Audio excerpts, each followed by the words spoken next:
Michelle, thank you so much for joining me in this conversation. Now, you know that I am supporting you in a campaign to eradicate suicide, but more specifically, to help those who have been hurt by or left from or dealing with suicide in one way or another.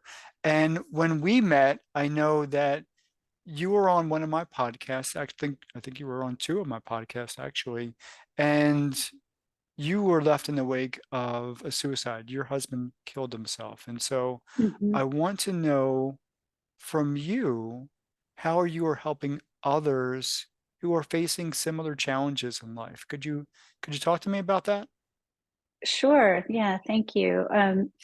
Personally, I have a coaching business and a yoga therapy business, and I work with small groups or even preferably one to one. I know it's not helping, it's more quantity than or quality than quantity, I guess I would say, because I know what I needed after my husband died. And so my goal is to be able to provide that type of one to one service and really getting to know what my clients need. And everyone needs something different. Everyone grieves differently. Everyone's relationship was different leading up to the suicide. And so I can tailor my programs for one to one or small group depending on exactly what the client or student needs to help them on their healing journey. And that's the thing I get really excited about is how much change and impact that type of small group or one-to-one influence can make.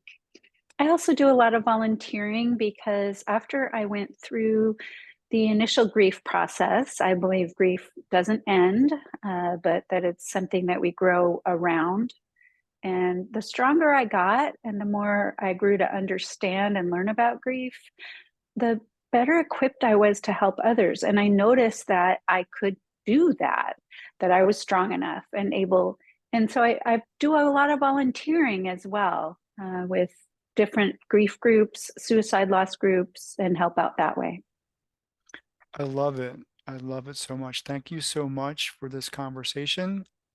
And I do hope that those who are watching and listening can contact you because you have been such a blessing, I know, to myself and to others who have watched us in conversation. Thank you. Thank you, Keith.